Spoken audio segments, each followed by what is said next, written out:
नमस्ते बच्चों। आज हम एनसीईआरटी कक्षा तीसरी की वीणा का पाठ 6 बीरबल की खिचड़ी पढ़ेंगे। परंतु उससे पहले आपको अकबर और बीरबल का परिचय दे दें। बच्चों, बहुत समय पहले भारत में एक महान सम्राट थे जिनका नाम अकबर था। वे न्यायप्रिय, बुद्धिमान और अपनी प्रजा का बहुत ध्यान रखने वाले राजा थे। अकबर के दरबार में बीरबल उनके सबसे बुद्धिमान मंत्रियों में से एक थे। बीरबल अपनी तेज बुद्धि, हाजिर जवाबी और न्यायपूर्ण निर्णयों के लिए प्रसिद्ध थे। वे कठिन से कठिन समस्या का हल अपनी चतुराई से निकाल लेते थे। अकबर और बीरबल की कहानियां हमें बुद्धिमानी, न्याय, ईमानदारी और सूझबूझ की सीख देती हैं। बच्चों, अकबर के दरबार में बीरबल को डालकर कुल 9 रत्न थे। 9 रत्न अर्थात 9 लोग ऐसे थे जो बहुत विशेष थे, इसलिए उन्हें रत्न की उपाधि दी गई थी और ये कुल मिलाकर 9 लोग थे। तो बच्चों, चलिए देख लेते हैं, इन 9 लोगों के बारे में पढ़ लेते हैं। सबसे पहले थे बीरबल, बहुत बुद्धिमान और हाजिर जवाब मंत्री। दूसरे थे तानसेन, महान गायक और संगीतकार। तीसरे राजा टोडरमल, राज्य के धन और कर व्यवस्था के विशेषज्ञ। चौथे राजा मानसिंह, वीर सेनापति। पांचवें अबुल फजल, विद्वान लेखक और अकबर के सलाहकार। छठे फैजी, प्रसिद्ध कवि और विद्वान। सातवें थे अब्दुर रहीम खान ए खाना और रहीम, महान कवि जिन्होंने सुंदर दोहे लिखे। आठवें थे हकीम हुमाम, प्रसिद्ध वैद्य और हकीम। और 9वें थे मुल्ला दो प्याजा, अपनी चतुराई के लिए प्रसिद्ध पात्र। तो ये कुल मिलाकर 9 रत्न राजा और बादशाह अकबर के दरबार में रहते थे। और इन्हीं में से जो सबसे बुद्धिमान और हाजिर जवाब मंत्री बीरबल थे, आज हम अकबर और बीरबल की ही एक कहानी पढ़ेंगे जो है बीरबल की खिचड़ी। तो आइए शुरू करते हैं। अकबर के दरबार में अनेक विद्वान थे। बीरबल उन्हीं में से एक थे। वे अपनी चतुराई के लिए बड़े प्रसिद्ध थे। अपनी चतुराई से वे बादशाह को भी हरा देते थे। अकबर और बीरबल के बारे में अनेक कहानियां प्रसिद्ध हैं। लोग उन्हें बड़े चाव से सुनते और सुनाते हैं।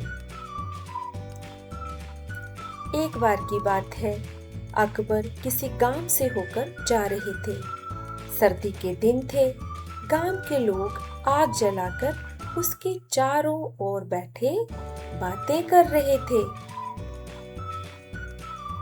जब बादशाह अपने साथियों के साथ वहां पहुंचे तो एक व्यक्ति कह रहा था कि मैं यमुना के पानी में रात भर खड़ा रह सकता हूँ। अकबर को इस बात पर यकीन नहीं हुआ। उन्होंने उस व्यक्ति से कहा कि यदि तुम सारी रात पानी में खड़े रहो तो मैं तुम्हें थैली भर मोहरे इनाम में दूंगा। बच्चों, मोहरे होते हैं सिक्के। ये सिक्के सोने या चांदी के सिक्के हो सकते हैं। पुराने समय में रुपए या पैसे नहीं होते थे, तो उस समय में व्यापारी और राजा ये सब सिक्कों के रूप में ही व्यापार करते थे या इनाम दिया करते थे। तो अकबर ने उस व्यक्ति को थैली भर मोहरे देने का वादा किया। वह व्यक्ति मान गया। अगली रात वह व्यक्ति यमुना के ठंडे जल में पूरी रात खड़ा रहा। प्रातः वह बादशाह के दरबार में आया। प्रातः का अर्थ होता है सुबह, मॉर्निंग। बादशाह अर्थात अकबर। अकबर को इस पाठ में बादशाह भी कहा गया है।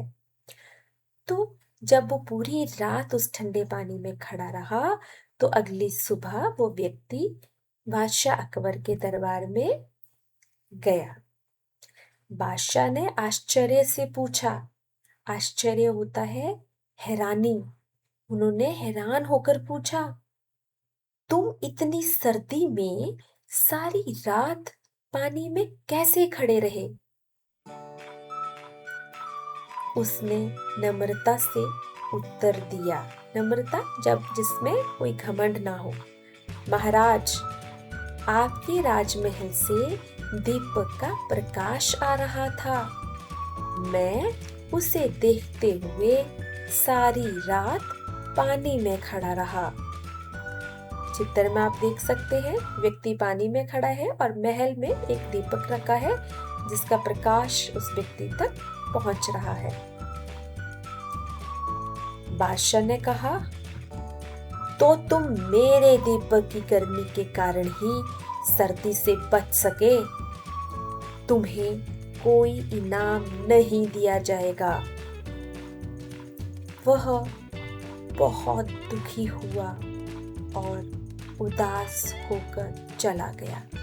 जब उस व्यक्ति ने अकबर बादशाह से ये बात सुनी कि अब उसे कोई इनाम नहीं दिया जाएगा, तो वह व्यक्ति उदास हो गया और दुखी हो गया और फिर वहां से चला गया। उस समय बीरबल भी दरबार में उपस्थित थे। वो भी वहीं पर उस दरबार में थे। उन्होंने सोचा इस दुखी व्यक्ति की सहायता करनी चाहिए। दूसरे दिन बीरबल दरबार में नहीं आए। हमें पता है बीरबल बहुत बुद्धिमान थे, तो उन्होंने अब बादशाह अकबर को सबक सिखाने की ठान ली थी। इसलिए दूसरे दिन बीरबल दरबार में नहीं आए। अकबर को चिंता हुई कि कहीं बीरबल बीमार तो नहीं पड़ गए।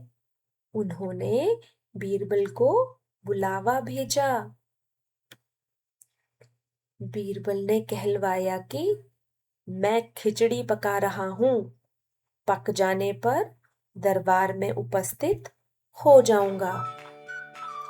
अगले दिन बीरबल को फिर दरबार में ना देखकर बादशाह ने कुछ सोचा। अब दूसरे दिन भी बीरबल बादशाह के दरबार में नहीं आए, तो अब बादशाह ने क्या सोचा? कुछ सोचा और फिर वे बोले, चलो स्वयं ही चलकर देखें कि बीरबल कैसी खिचड़ी पका रहे हैं। जब बादशाह बीरबल के यहाँ पहुंचे तो उन्होंने देखा कि एक बहुत लंबे बांस के ऊपरी सिरे पर एक हांडी लटकी हुई है। हांडी से बहुत नीचे भूमि पर बहुत थोड़ी सी आग जल रही है। बादशाह ने हैरानी से पूछा, बीरबल, भला ये खिचड़ी कैसे पक सकती है? हांडी तो आग से बहुत दूर है। बच्चों, हांडी का अर्थ होता है मिट्टी का बना बर्तन। पुराने समय में मिट्टी के बर्तनों में ही लोग खाना बनाते थे। तो एक हांडी आप यहाँ देख सकते हैं चित्र में, जिसे डंडों के साथ ऊपर लटकाया गया है। और ऐसे बीरबल ने खिचड़ी पकाने की सोची।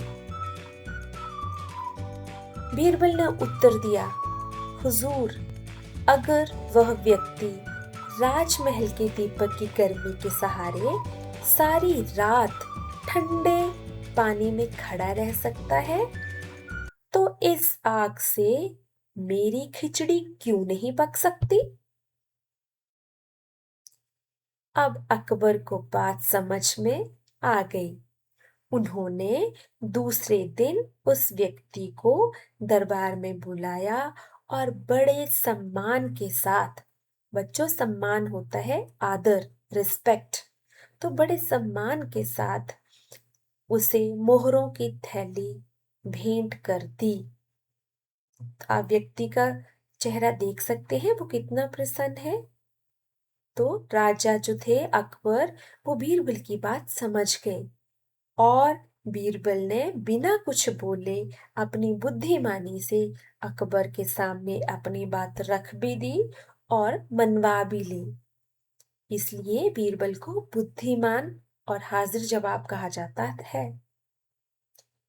और अकबर को अपनी भूल का एहसास हुआ और अंत में उन्होंने उस व्यक्ति को मोहरें देकर न्याय किया। तो बच्चों, इस पाठ से हमने क्या सीखा?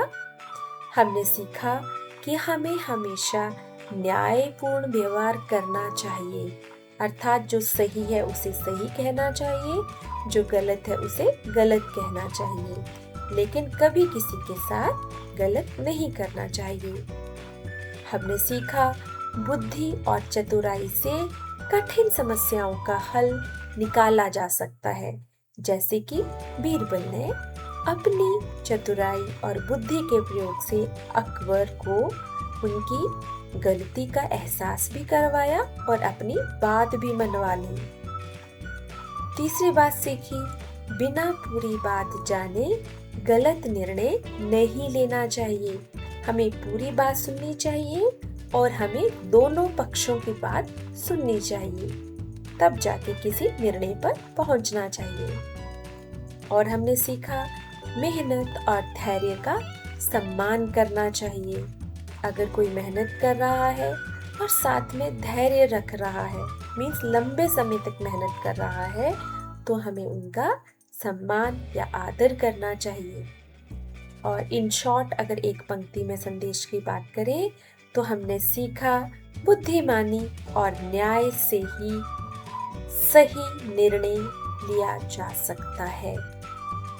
तो मैं आशा करती हूँ बच्चों आपने इस कहानी को समझा और कुछ नई चीजें सीखी होंगी। अगर आपको ये वीडियो पसंद आए तो इसे लाइक, शेयर और चैनल को सब्सक्राइब करना ना भूलें। फिर मिलूंगी एक और नए वीडियो के साथ। तब तक के लिए धन्यवाद। नमस्ते।